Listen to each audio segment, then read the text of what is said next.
Brock Purdy said a lot about audibles yesterday, and people are losing their minds for no damn good reason. I will explain about that. Plus, the offense needs to get back on track. But good news, the Dallas Cowboys are a train wreck, and that's who's coming to town on Sunday. We'll get to all of it on today's Gold Diggers podcast, brought to you by BetUS Sportsbook and Casino.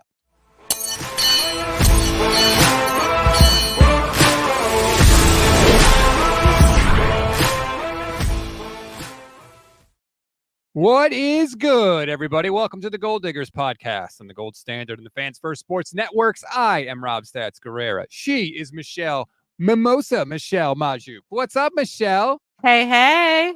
I am in a better mood than last week. I'm ready to go. I'm not in a good mood about the 49ers. I'm not going to be as optimistic about them as I typically am because they are ruining my soul, making me drink because, I don't typically have a mimosa. This is very rare for me. Right, yeah, never. Yeah, super rare. It's only because they stink. But no, I mean, we have a lot to dig through about this matchup. And not only do you have a mimosa on today's show, but you are in full beverage goblin mode because you have a mimosa. And tell everybody what else you have. I have my brown sugar shaken espresso, a venti, of course, from Starbucks. And then, you got to always have the water. So I got all three things going. You're going to see me sipping on a lot of things if you're watching the YouTube. You need more than one drink. Yeah, they're all delicious, but in different ways. Oh, my God. That is the weirdest thing ever to me. The first time I saw you do that, it took me a whole day to get over it. 3 drinks at the same time. It's like, what? Anyway. All right, let's get into Wait, what's so hard though? One caffeinates me. One's delicious and makes me happy. And then the water hydrates me. They all hydrate you. Well, I don't think that's true. Okay. Oh, man. I'd like to own a Starbucks near you. I'll just say that. Bunch of things to get to on today's show. Brock Purdy said something in his press conference yesterday that people are acting like is real news, but is not actually real news. And I'm stunned that people have had the reaction to it that they have, but they have. So we're going to talk about it here. First and foremost, he was asked, when you are at the line of scrimmage, Brock, what are your limitations? Here's what Brock Purdy said. Have an answer built into the play, and so if we do have like an all-out blitz or something, we usually have an answer of where I should be hitting or where I should be going, and there's very rare occasions where we walk up to the line and we get a look and it's, oh shoot, they got us, and then I'm supposed to randomly make up an audible. There's nothing like that. We usually always have an answer for pressures, all-out blitz, and things like that, so that's on me to get to the right guy. So a lot of people are taking that to mean he can't or doesn't audible. That is not true. Brock Purdy goes to the line of scrimmage every play with 2 plays that he can call. If he gets to the line of scrimmage and doesn't like the look of the defense, he can and go to the other play. That is an audible. Now, does he have the freedom to change it to any play in the entire playbook at the line of scrimmage? No. But the idea that he doesn't audible or can't audible is simply untrue. But can he? So let's say, what if the 2 options are pass plays and he sees a defensive, scheme that looks like it would be a great time to run? He's not able to do that because that doesn't seem great. Good question, Michelle. Kyle Shanahan was asked about this in July by Tim Kawakami on Tim Kawakami's podcast. Here's what he said. He has the same responsibility every quarterback I've ever coached has. It's so, Matt Ryan changed protections his whole career. And then he got with me and he's like, I can change that. I'm like, go ahead. If you see it, change it. Pick it up. Much rather throw deeper. But we have an offense that's built to where you don't have to. You're hot. You can't just throw it to Julio for a 5-yard gain. And they are bailing at that time. And I bet you Julio turns it into a 13-yard gain. And if you do that the whole game and you just trust that we have an answer, now your mind's a lot more clear. And you can play at a higher level. But go ahead. If you see something, dude, you always have freedom to make something better. So that, to me, in my mind, says what Kyle is saying is you can do it, but I'm going to set the system up to where you don't have to do it. Yeah, but that explanation was all, if you want to throw deeper, you can. It's not so much like you can change a play from a pass to a run play. I mean, he just says, if you want to throw deeper instead of doing the short route, you could do that. it's not really. And also that was before the season. If Brock is still saying at week 8, like, I have these 2, or like, I don't, whatever he said, but you're saying he has these 2 plays. Like, I want to know, is he able to go to the line? And if he has 2 pass plays as his option, what does Kyle Shanahan trust him to change it to a run play? It's a fair question. I don't know necessarily the answer to it, but I'm going off of what Kyle said. If you have an opportunity to make it better, you can. I don't know. But I the works where Purdy would even be able to communicate that with his team. Like, do they have that system in play? I don't know how he would, if it's not one of the 2 plays, I don't know how he would say, like, completely call, like, if they're both pass plays, how's he going to say, oh, actually, no, we're going to call this play? Because don't forget, too, like, the Kyle Shanahan system, it's not like run left. It's, Yeah. run. Oh, I'm not even going to act like I understand what these quarterbacks have to know and what they say in the huddle. I mean, it's insane. I don't even understand how audibles really work. Like the ones that Peyton Manning would do and Tom Brady would do. It's like, how do these players know everything? You have to be so incredibly smart. So I'm not going to act like I know how to do it. I'm just saying, you would hope that there is something in place that if he sees that this would be such a good play to run against instead of pass, that he has that opportunity to change that. Mike Greco says undefeated 49ers, Michelle jinxed the whole season. I did. Well, how do I undrinks it? Do I say they're never going to win another game? I'm not sure if he can. I think it's like, once you put a jinx on, I don't know. Like, do I have to say your name at the same time or something? Who knows? But I think this is ultimately what it comes down to. I think that fans are getting so crazy about this because we like to think that you can sort of avoid or find a way to avoid every single bad play, right? Like, we like that. Well, if Brock could audible at the line of scrimmage, this play wouldn't happen. And that play, and he would fix everything. Everything would be all set. They'd never have another bad play. Like, no. Sometimes there are bad. Sometimes you make a call at the line of scrimmage and the other defense just has you. Like, they got you. And you can try an audible to it. And you know what? They might have you there too, because they can call an audible too. Like, you can't avoid every single bad play. Some you can. And you could certainly make better game management decisions, Kyle Shanahan. But I think really why people are so mad about this is because they want to be able to say in their heads, if Brock could just audible, everything would be fine. And it's all Kyle's fault. And that's just too simple of an answer for what's actually going on. And they're honestly not even having issues on offense until they get close to the goal line, until they get into the red zone. That's where their issues arise. So it's not even like, I'm not even so worried about the offense. Now, all these offensive injuries piling up, making me a bit nervous. I would love Jennings to be available this week. I thought he'd maybe miss 1 game. Again, it looks like, I mean, I know Deebo is trying to play. He has pneumonia. Like, that's not something you can mess with. You're not going to be able to breathe. Like, that's like it's going to take some time for him to come back. Like, give him the bye. And then after the bye, these guys should be more healthy. But like, I was seeing comments up here to start our show, and they're like, see, Matthew Stafford, this is what you have when you have a real quarterback. It's like, guys, Stafford has sucked this year until he got back Puka Nacua and Cooper Kupp. Until he got back both of his guys, he was sucking. Absolutely terrible. The Rams offense was so bad until they got back their 2 superstar wide receivers. Brock Purdy has his worst game of his career last week without any of his guys out there besides George Kittle. And everyone, like, it's just like every other quarterback gets the benefit of the doubt when they don't have their players except for Brock Purdy. Here's the practice report. If you're watching on YouTube, you can see it. Kittle and Deebo were upgraded to limited yesterday, which I guess is good. I saw some clips of Deebo running around. He looked pretty good, which would be amazing considering he was literally hospitalized. Like, think about what pneumonia is. Your lungs are filling up with fluid. You know what that's called? Drowning.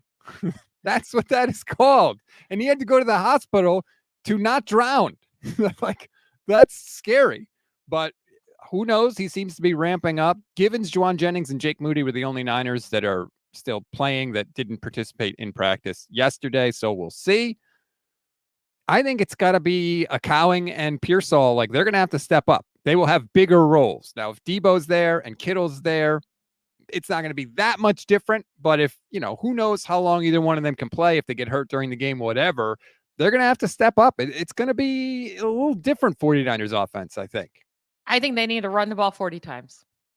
That's what they need to shove it down the Cowboys' throats. Just demolish them on the ground, just like break their souls. It's kind of like what the Lions did against the Cowboys. They didn't need Jared Goff to do like anything.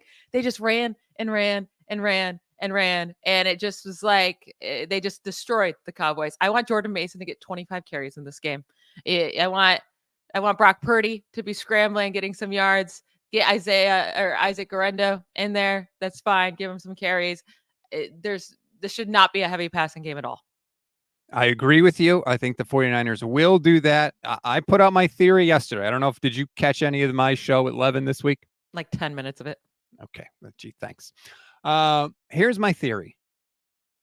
Basically, defenses played the Niners differently this year than any other point in the Shanahan tenure. And Kyle is not good when that happens. Kyle's biggest strength is seeing your tendencies and adjusting to that. Well, he had no tendencies to break down because this was all new and different. The way the Niners got around that, at least between the 20s, was Brock extending plays and making throws into tight windows and tight man coverage. Now, Kyle has the data to adjust. We're in week 8 now. There's more data here. And I think Kyle has made the adjustment. And I pointed out with Grant and with Levin, with film, there are plays in the Chiefs game against man coverage where dudes are wide ass open.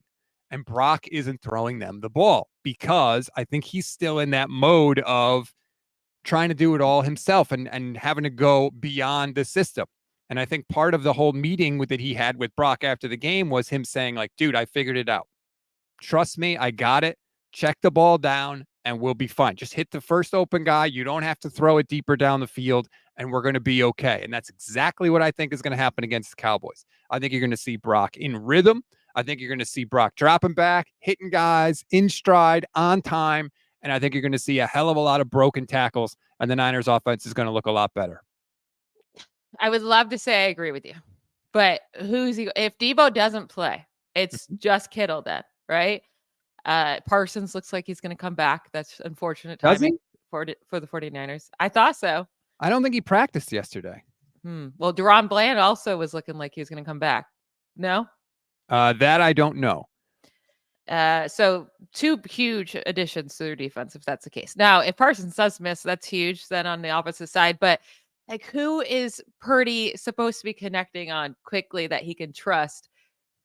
Can Pearsall in his second game, like, be that guy? I don't know. Maybe. I just don't think they're going to use Jacob Cowing the way we want them to be. I think it's going to be Ronnie Bell on the field making mistakes because Kyle Shanahan is the most stubborn man ever. And it's going to play Ronnie Bell over Jacob Cowing for no reason. It's going to be Chris Conley out there over Jacob Cowing for no reason.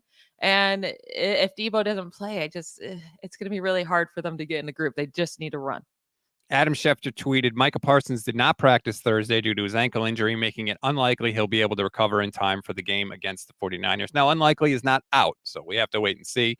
I do think you're going to see more Cowing. I don't think you're going to see as much Ronnie Bell. I think they kind of proved to Kyle last week, like, hey, we're actually good and we can do it. Kyle Posey has an awesome film breakdown on his channel just about Cowing and Pearsall, and there's a lot of really encouraging things in there on plays, even when they didn't get the ball, like here's where they're beating coverage. Here's where they're getting open.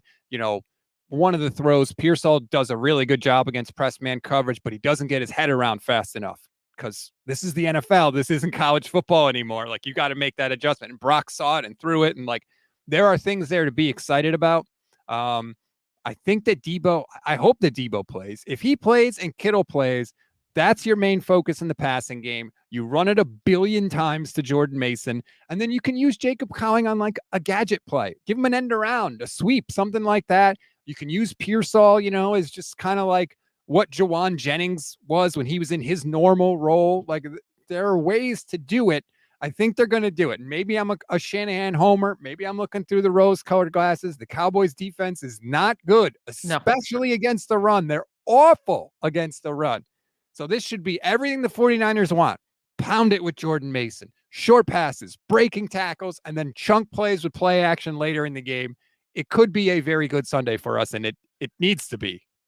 And this is the thing, right? It's kind of, the 49ers are kind of lucky in this matchup, and the fact that they are banged up. I think things will be much better after the bye. They can get their heads together. They get a, I heard you talk about the reboot yesterday. Like, they need a reboot, and they can get this together. I don't know if that fully happens until the bye, and then they can get fully healthy besides Ayuk. But Ayuk really hasn't been a big factor in this offense this year, and I mean, Brock Purdy's numbers targeting Ayuk are atrocious compared to everybody else that he's targeting this year. So I'm not as worried about the Ayuk injury. But the Cowboys, the areas where, like, we're talking about the 49ers stink in the red zone. The Cowboys are so bad offensively in the red zone. They're they rank 31st in red zone touchdown percentage this year. They have no run game at all because they went into the season with 900-year-old Ezekiel Elliott and Rico Dowdle, who they keep like saying like he's good. No, he's not. Rico Dowdle's not good. And so they have no run game. They only have CeeDee Lamb in the passing game. I like Jake Ferguson. I like Jalen Tolbert, but like, they're guys you can stop. It's only CeeDee Lamb. So really, their offense is stinking this year. Their defense is stinking. They're having a lot of turnovers, of which the 49ers are as well. But it's like all the areas that the 49ers are struggling in, the Cowboys are struggling in way more. So you're saying it's a mid-off? Kind of, yeah. But I mean, this is basically a playoff game for these two, right? Like, if whoever loses this game, they're in big trouble because both of their schedules moving forward look really, really hard.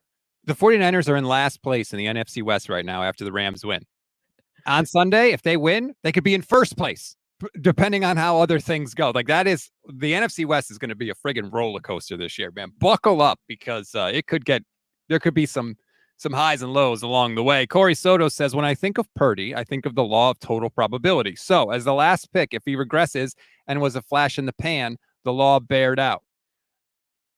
Yeah, but I also I think he's sort of past that point, because remember, no quarterback that had ever been picked last in the draft had ever even started a game. So just by starting one game, he has already surpassed the probability and the statistics of every other guy that was picked in his draft spot that plays his position. So I get what you're saying, Corey, but I think we're kind of past that now. He's literally the only quarterback in the league not allowed to have a bad game. He had over 100 passer rating entering the last week's game. I don't know what else to say. I saw let me see if I saved it. Sometimes I see really good tweets and I save them, and then sometimes I'm like, oh no, I'll remember that. And then I never do. I'm such an idiot. I don't know why I don't just favorite all of them. Nope. And of course I can't find it because I am, in fact, an idiot. But basically, first Brock Purdy takes over, and it's Brock Purdy sucks. He was the last pick in the draft. It's all Kyle Shanahan. He's a scheme merchant. Then Brock Purdy plays and people change their opinion on him. So then when the offense struggles, people are like, no, Brock's good. Actually, Kyle doesn't know how to call plays anymore. It's really weird how we have switched between those two things. It can just be that the team's struggling right now, right? That it doesn't have to be either person sucks or whatever. They're going through a little bit of a struggle. They're going through a ton of injury issues. And again, they were up by 10 points in the fourth quarter, 2 of these losses. It's not like they stunk in these games. Like, they stunk in the Chiefs game, they stunk in the Vikings game. The other 2 losses, they should have won. That's due to bad coaching. That is. And bad time management, bad decision making. Those 2 losses, but it's really only been 2 bad losses this year. The other 2 they should win. They should have 2 more wins on their record. It's not as bad as it seems. They have to get through this week with all the injuries they're dealing with. It's going to be tough. And maybe the Cowboys just came off a bye. Maybe they rebooted, right? We're saying the 49ers could reboot after their bye. Maybe the Cowboys figured it out after their bye, but they need to get through this game. They need to win it at home, get to the bye, let everybody get healthy, reboot. They're going to be fine, especially because the division's just not good. I know the Rams won last night. The Vikings were a joke of a 5-0 team. The Vikings certainly look a lot different. Although I will say, how they missed that face mask call last night. Ridiculous. I have no idea. The ref said I didn't have a good look at it. He's staring right at it. They still had to go down, drive all the way down the field, score 8 points to tie it up. But that was insane. Like, the refs have been so bad They're always so bad. But this year, you had a guy staring right at the face mask. And I don't really understand at all why someone can't just say, you got the call wrong, fix it. No one, even Rams fans could have been mad if that happened last night. Like, that would have been the right call. You make the call. I hate this whole that's not reviewable. It's so How? stupid. Yeah. They have the expedited review. It should just be like, they should just buzz the refs. The refs shouldn't even have to ask. They should just buzz the refs.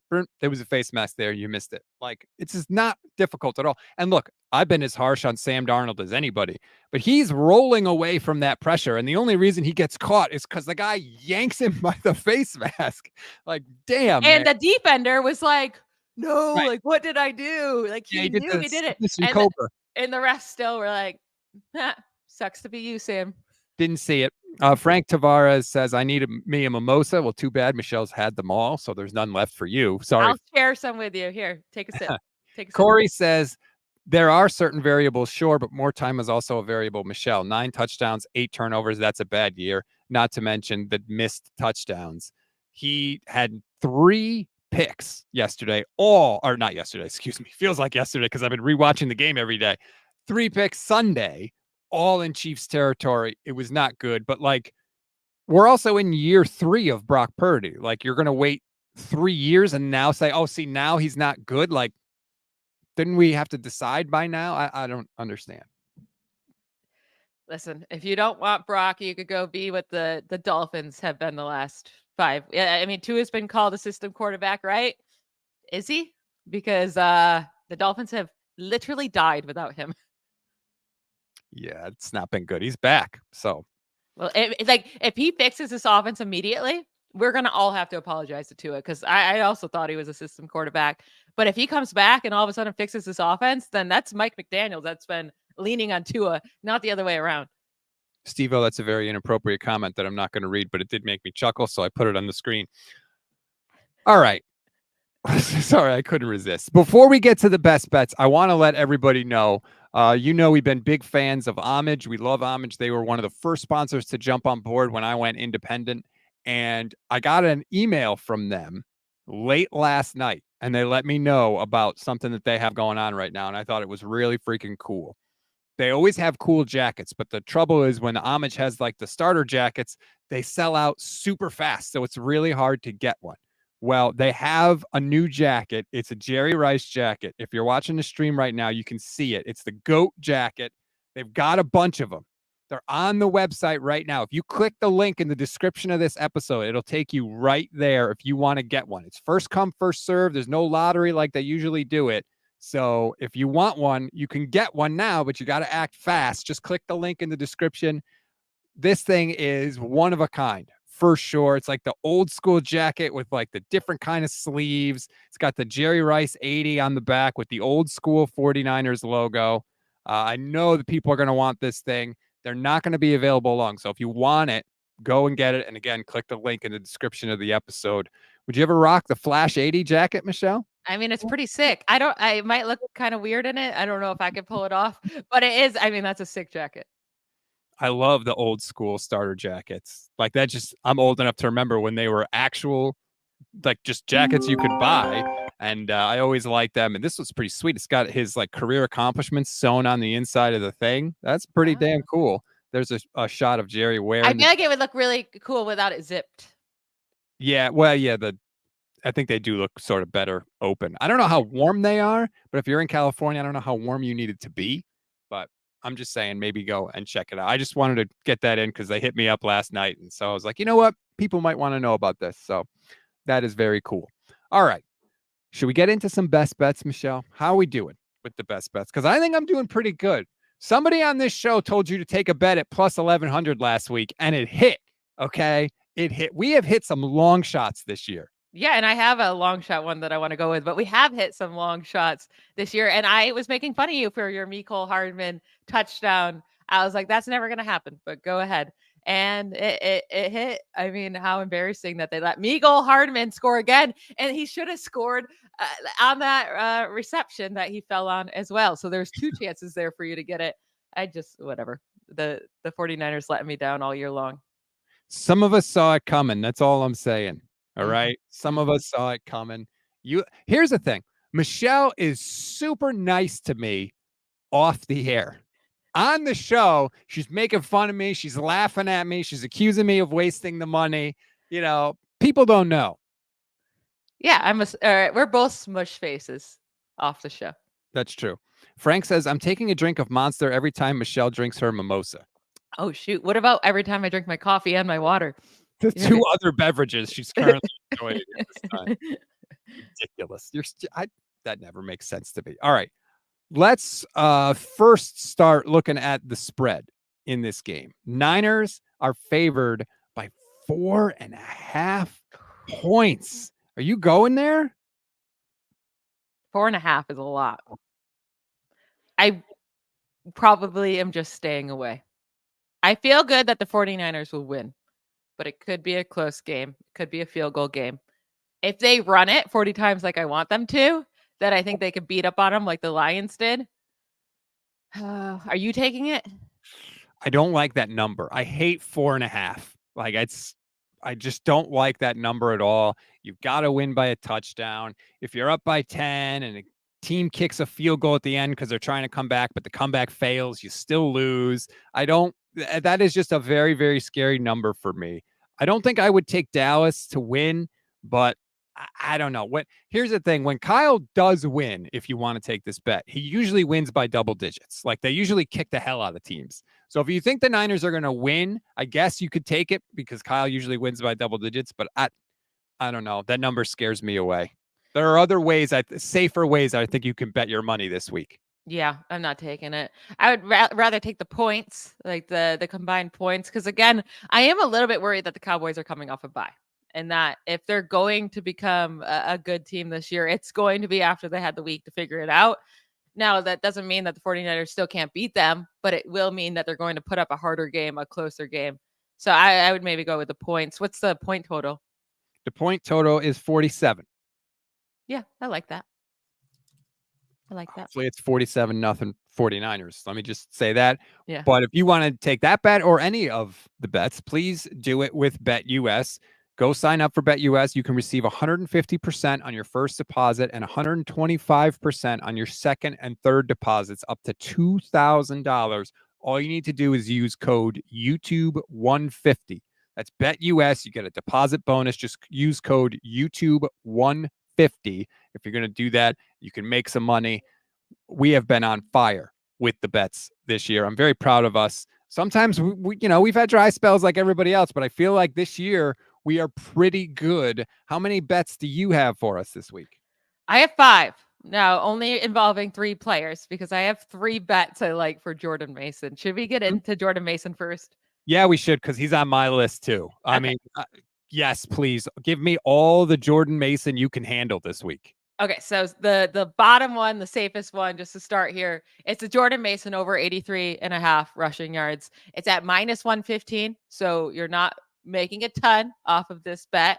But I mean, the Cowboys are giving up a ton of rushing yards this year. They rank 27th in rush defense. Before their bye week, David Montgomery and Jahmyr Gibbs combined for 143 yards and 2 rushing touchdowns against the Cowboys.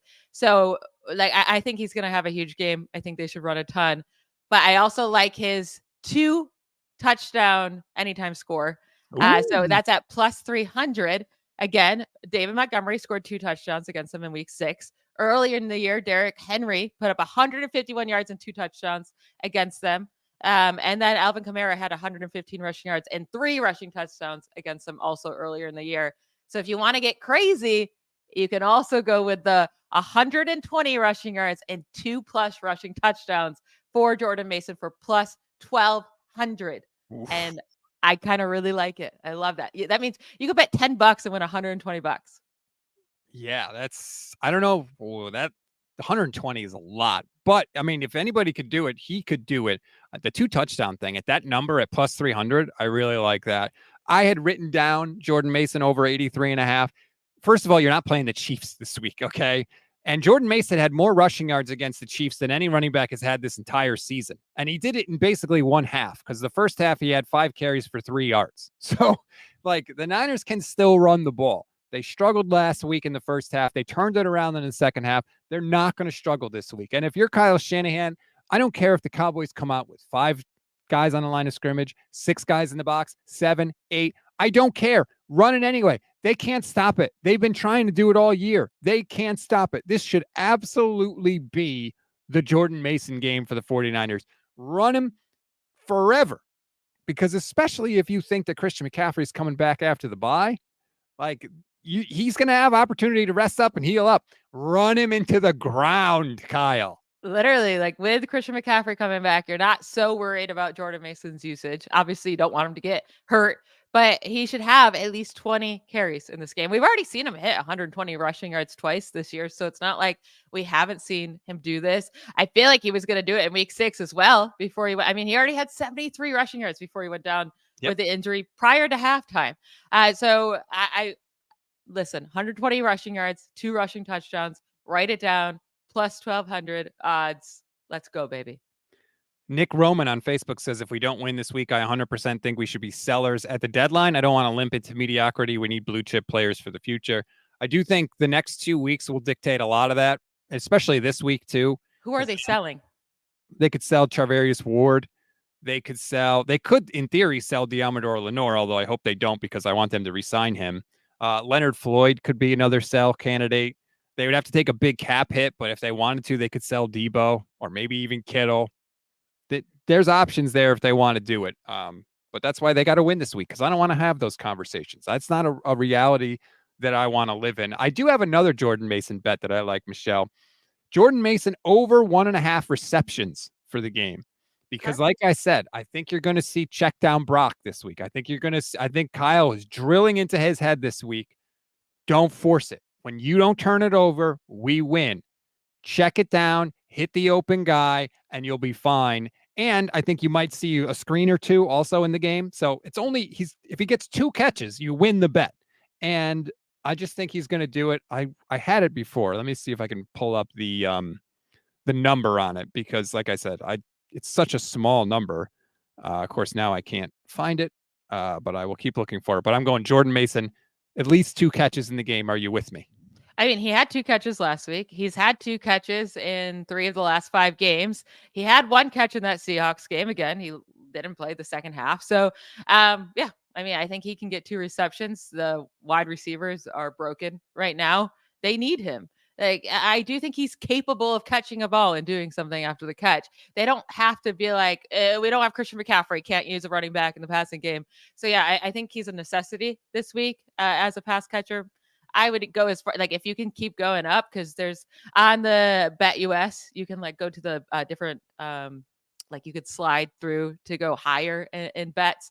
You could probably go to 3 receptions, 4 receptions for him. I like him to get 4 receptions in this game. He's at minus 106 is where he is right now for the over 1.5. So it's, not a huge number there, but I still think I think it's like book it. It's so obvious to me that I feel very, very confident in that. Okay. What else you got? So I like Brock Purdy over 18.5 rushing yards. I'm not going to take his passing yards this week because, again, I just think this needs to be a complete rushing game. But, I mean, he's in the last 3 weeks, 33 yards, 19 yards, 27 rushing yards. All of those 3 over the 18.5 he needs. And he's going to have to, like, there's not going to be as many guys open this week without these guys healthy. Even if Deebo plays, he's going to be dealing with a lung infection still. Like, it cannot be fully healthy. He's not going to be able to breathe, and he's not a good separator anyways. So I think he's going to have to scramble a bit, and he's going to, he's taken off with his legs, and he should. So I like the 18.5 rushing yards. That's interesting because there are a lot of games where Brock didn't run at all. This year, he seems to be more willing to do it. The question is, if he's getting the ball out of his hands quick and he's taking the checkdowns, he's not going to be scrambling, right? Because he's just going to dump it off. And that if he's not doing what I think he's going to do, if he's played like he's played pretty much all this year, he's going to be running around. He's not going to make a 180, right? I think he'll get the ball. Like, I'm sure Shanahan will be in his head and say, get it out faster, check down more. He's still going to look for the big plays. It's still Brock Purdy, and he's not going to 100% make the 180 turnaround immediately from last week to this week. There's still going to be times he's holding on to it, and he has to, take off and scramble. My next one, actually, Sean beat me to it. He says Kittle is going to get a touchdown. I am in on George Kittle anytime touchdown. It's plus 129. He should have had one last week if Brock Purdy could put it on him the way he's supposed to and actually lead him down the field. I think he's going to get one this week. The Cowboys defense does not scare me in any way, shape, form, or fashion. And Kittle has more than twice the red zone touchdowns of anybody else on the team. Like, he is the guy when they get down there. I don't think they're going to struggle in the red zone forever. George is the man, whether it's a pass in the end zone that he has to jump over two guys to get, like we saw in the Patriot game, or whether it's a screen that we saw I think against the Vikings, they threw him a nice screen right down by the goal line. He took it in. They're going to find a way to get 85 the ball, especially if Deebo Samuel, plays, but then has to come out or just needs more of a rest because he's still recovering from the pneumonia. 85 is going to be the man. George Kittle, anytime touchdown, book it. Yeah, I love that. Especially if Parsons doesn't play, like, let's go. Even if he does play, I think Kittle can still have a good game. But if Parsons is not going to play, Kittle at anytime touchdown seems so obvious, because also it's shocking. The only time they've ever been good in the red zone is when they target George Kittle, because if you get the ball anywhere near him, he is going to come down with it. He is a beast of a man. Just throw it up to him, make it high so it can't be picked off, and let him just fight for that ball. That's what they need to be doing. And when they get close to the goal line, either running it with Jordan Mason or getting George Kittle to target. And so I love this. I did want to say, to go back to your Jordan Mason receptions. So you can pick other ones, right? The 2+ receptions is minus 106. All you have to do is go to 3+ receptions to get to plus 185. Wow. Do you like that? That means he has to get 4 though to win, because it's 3+. Oh no, it's 3+. He only has to get 3 plus 185. Yeah, I think I would. I like it. I would go to 3. I'd go to 3. That's where I'd stop it. 3 at plus 185. I love that. There are also a couple of other intriguing anytime touchdown numbers in this game. Deebo is plus 120. I think if he plays if he plays the majority of the snaps, I think he'll get one. It might be on a run, but I think he'll get one. How is he going to play the majority of the snaps? He could not breathe last week. How, pneumonia doesn't go away in a week. Look, last week was a week ago, man. I know they have extra care and they have all this money to get the best care in the world, but pneumonia going away in a week, that's like unheard of. Just put a little vacuum in the lungs, get a little shop vac, clean them out, dry them up. Maybe he only plays in the red zone, right? Like maybe because he's not able to catch his breath, they only throw him out there in the red zone. I like the number. And then the other number is Brock Purdy. Anytime touchdown is plus 400. He had 2 rushing touchdowns last week. I loved that quarterback sneak. I've never seen a quarterback sneak like the one they ran last week, where both guards pull away from the center. And it's basically just Brock and the center. And all he's got to do is hide behind the center as he drives into the end zone. I thought that was really cool. I know nobody thinks Kyle Shanahan has any creative play calls. I thought that was awesome. Brock, we know he's been running more this year. I could easily see a situation where they're on like the 15-yard line, right? And Jordan Mason gets a carry and the Cowboys can't tackle, and Mason just dragging guys and goes down at like the 1 or the 2. And I could see Kyle being like, all right, Brock, see if you can run it in here and let's get the hell out of Dodge. So at that number at plus 400, I like it. So I won't be rooting for it because Jordan Mason needs 2 rushing touchdowns for mine, right? But I mean, I can definitely see it. Now, last week was his first time getting into the end zone as a rusher or obviously receiver. So when we say anytime touchdown, it has to be a rushing or receiving touchdown. That doesn't mean he could pass a touchdown here and win that bet. But so last week was the first time he had a rushing touchdown this year, but 2 of them. And maybe he keeps going. I do believe any team, when you get down to the half-yard line, an inch, maybe even a full yard, there's no reason not to quarterback sneak it. I am such a quarterback sneak fangirl. It's impossible to stop. And if you stop it once, you just do it again. Like, you're not going to stop it multiple times, even when it's a 99% hit rate. Just do it. I get so irritated when any team's at 3rd and 1 or 4th and 1 or near the goal line and they don't just do a quarterback sneak. It's the easiest play in the book. I agree. And there's also this.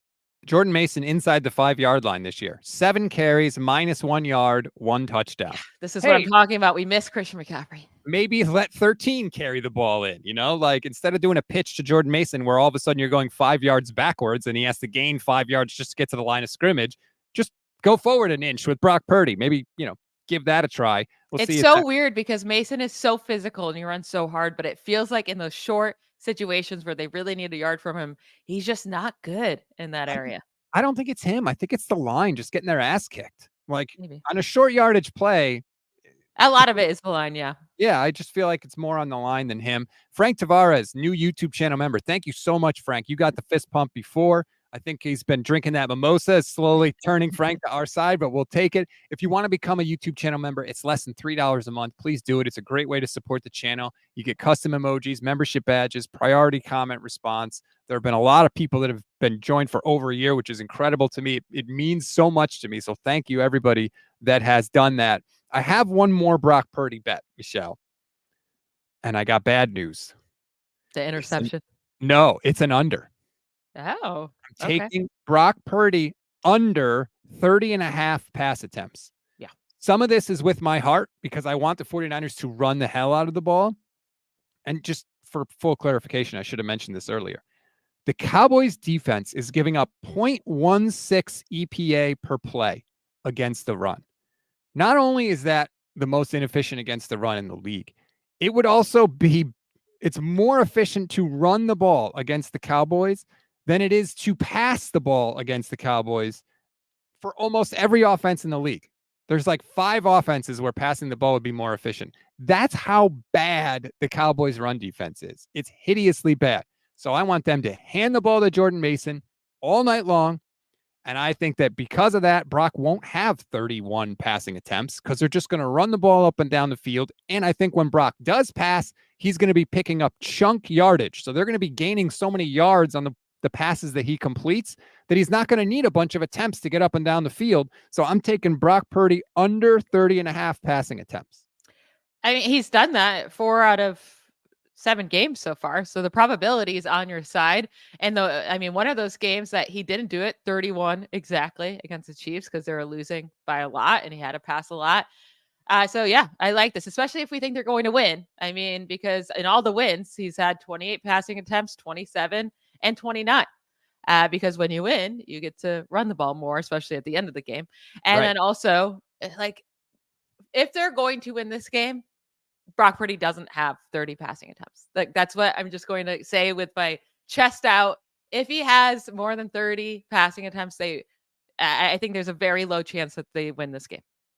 Mike Hare says, Cowboys fan here. Y'all rush for 220 yards and Dallas tackles are horrible. So Bosa makes it a bad day. Throw off play action. Help us Cowboys fans get enough losses to force change. Woo. See, that is the place that a lot of 49er fans will be if they lose this game. That's where Mike is right now. Yeah, I mean, it stinks because I do like Dak Prescott. Mike McCarthy needs to go. But whatever team loses this game, they probably are in like desperation mode, maybe start to sell. Fans are going to go crazy. I mean, it like both of these teams, the rest of their schedule is so hard that it's wild. I just did a prediction of teams that are going to make the playoffs this year. It's impossible to get the Cowboys in there. It really is. I was like, I don't see a way.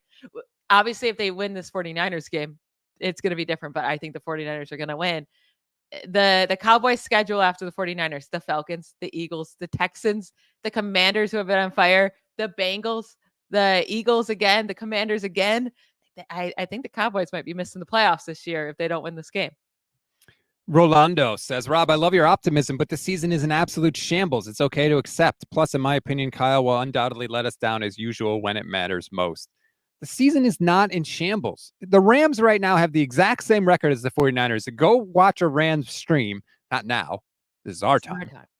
But later, they're going to be like, hey, we got it. We're coming. Puka's back. Cooper Kupp is back. Our offense, we just beat the Vikings who nobody could beat. Like, they are going to be like, hey, we're ready to kick ass. Like, we're going to go win this division. They have the same record as the 49ers. Now, they also have the head-to-head tiebreaker, which, of course, helps, but they're going to play again.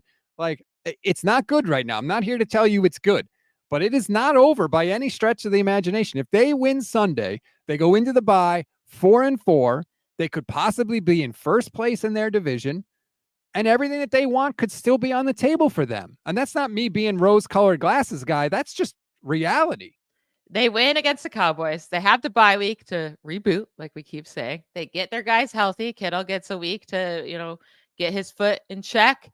Deebo gets another week to get his lungs in check. Christian McCaffrey is supposed to be back. That's absolutely massive. If you have Christian McCaffrey and Jordan Mason in that backfield, that's just going to be just incredible. And then you're going to play the Buccaneers, who don't have Chris Godwin and Mike Evans in that game. Then the Seahawks, who are not good. I'm sorry. You already beat. The Seahawks are just not good. And then the schedule does get hard. You get the Packers, the Bills, we'll see if the Bears can keep it up. But I think by the time you get to that Packers game, if they win 3 in a row, all of a sudden you're 6-4 and you're feeling really good.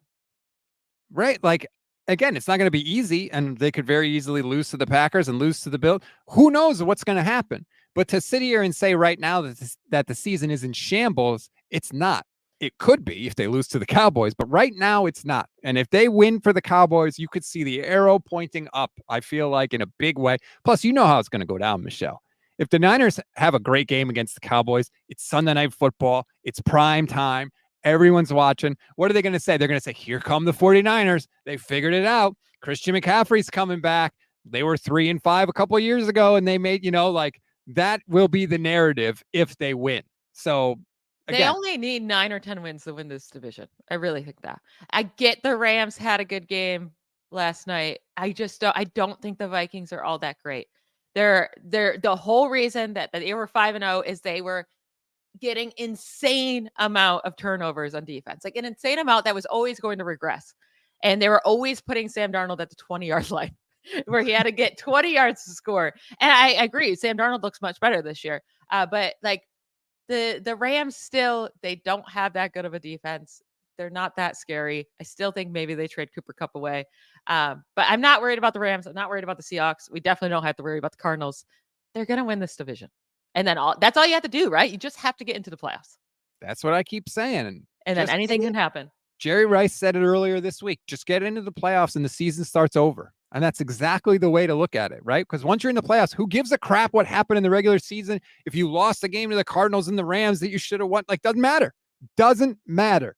So just get there by hook or by crook. And I know that that's not the mindset that we have been in as 49ers fans because they've been beating the hell out of people for a lot of years.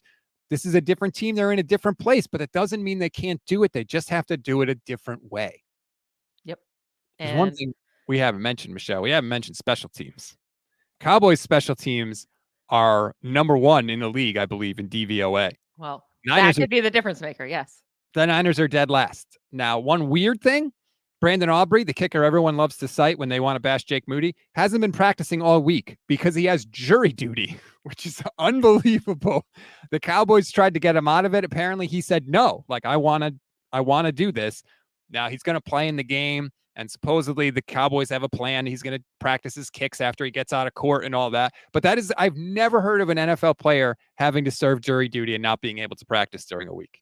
That is crazy. Yeah.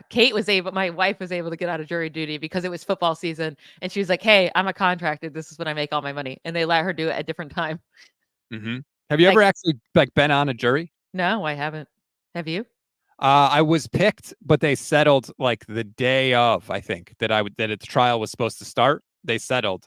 And I've never even gotten requested to be on jury duty. It's such a weird thing, right? So that you get the letter in the mail and you're like, oh God, jury duty. This is so terrible. Then you go through the whole process and they don't pick you. And you're like, hey, why didn't you pick me? It's like, well, you were just upset about having to do this at all. And now you get mad when they don't pick you. At least that's how I was. No, I think I would purposely try not to get picked. I don't want to do that. I'm always fascinated by the court and how it all works. I like all the rules and all that stuff. It's way more boring than you think. Yeah, it is. I agree with that. Okay. Did you go through all your bets or do you have more? I had one for the Cowboys side. Jake Ferguson, the tight end for the Cowboys, over 38.5 receiving yards. Tight ends against the 49ers over the last 3 weeks. Noah Gray had 66 yards. Noah Fant had 63 yards. And Trey McBride had 53 yards. Jake Ferguson's above average tight end. He is. And he's hit this number in 3 of the last 4 weeks. It was a terrible game for him in week 6 before their bye. But in week 3, 95 yards, week 4, 49 yards, week 5, 70 yards. I think he gets at least 40 yards in this game, and he only needs 39. Okay. I like that. There was a line in, I think it was a Matt Barrows mailbag column this week about maybe Fred Warner is not 100% right now. And I was like, oh, okay. Like the fact that he put that in there tells me Fred Warner is not 100% right now. So if that's the case, that's good news for any Cowboys tight end. So I could get on board with that one for you. I have one more that I haven't mentioned. You know, I love my defensive bets. I'm going Nick Bosa and Leonard Floyd, either one or both, whatever combination you want to do, over a half a sack. So they got to get at least one sack. Floyd had a sack last week. He's looked better in recent weeks. Bosa should have had a full sack. He ended up with a half sack last week, but he's been around the quarterbacks all the time. I think that the 49ers are going to be able to make Dak Prescott a little uncomfortable. They have in the past. So I think I will take either one of those guys. Bosa is plus 100, which is nice because usually that's in the negative for him. And Leonard Floyd is plus 175. So again, Wow. you bet $100, you win 175. I like both of those. I might throw a little coin of the realm on both of those. Yeah, I like both of them. If Nick Bosa better get a sack. I'm sick of these getting close. Just get the sack.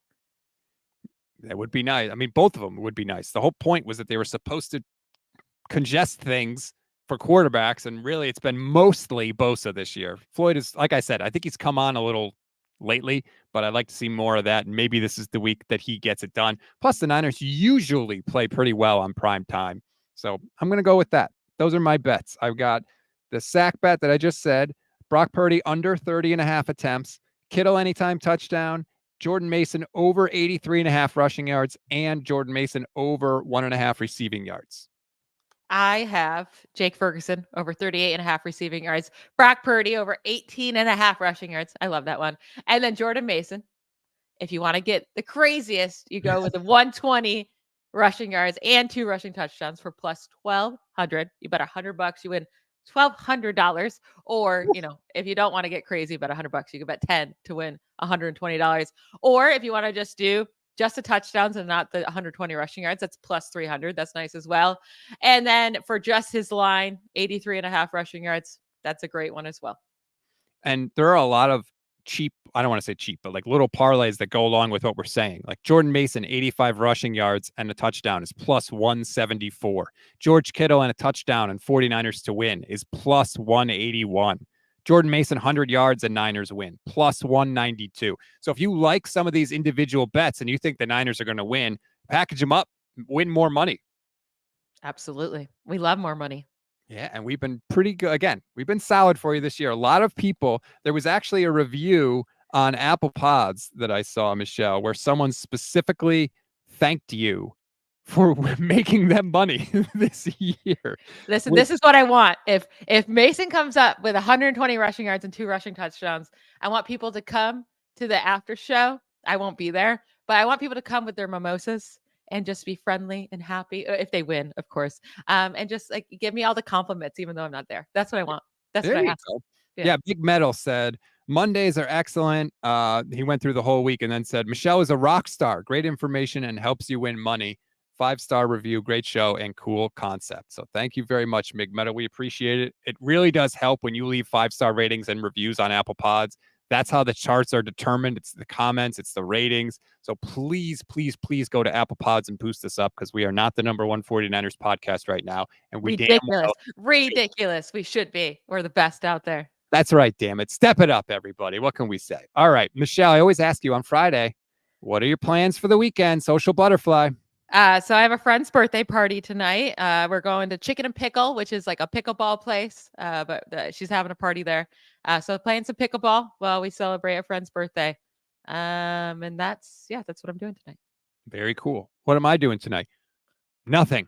Taking my daughter to swimming lessons. That's what we're doing tonight. My son and my daughter's birthday was Wednesday this week. They have the same birthday. So we've been doing like a lot of birthday stuff. So we're just going to kind of chill out. We're old now, so that's what we do on our weekends. But you have kids, so it's different. Right. Thank you for all the advice. We appreciate it. As always, remember to join us on the Instant Reaction Show. We're live after every single Niners game here on YouTube, on Facebook, on Twitch. Just give us one Instant Reaction Show. Win or lose, I promise you, you will come back. We will earn your time. We very much appreciate it. Also, before we go, I just want to say thank you again to BetUS for sponsoring this video. If you want to sign up for BetUS, use promo code YouTube150. Make lots of money. Enjoy the Niners game, everybody. Hopefully they get the win. Hopefully they save the season. And we'll talk to you on Sunday after the game. Bye, y'all.